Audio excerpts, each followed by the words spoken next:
সকালে ডিম ভাজি খাবো রুটি দিয়ে, কিন্তু সকালে উঠে দেখি কাঁচা মরিচ নাই, এই জন্য শুকনা মরিচ দিয়েই খাবো ডিম ভাজি। ক্যাপসিকাম, টমেটো, শুকনা মরিচ, পেঁয়াজ, পরিমাণ মতো লবণ দিলাম, একটু ভালো করে মাখায় নিচ্ছি সবজিগুলো। ডিম দুটা দিচ্ছি সবজিগুলোতে।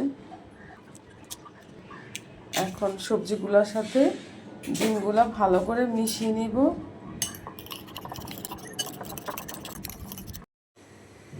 কুকারে পেনটা দিলাম, 2টা ডিম ভাজবো একসাথে, একটু বেশি দিলাম তেল। আমি ডিমটা দিয়ে দিচ্ছি।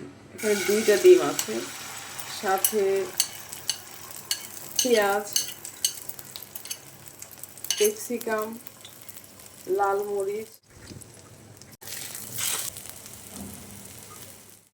চুলাটা বন্ধ করে দিলাম।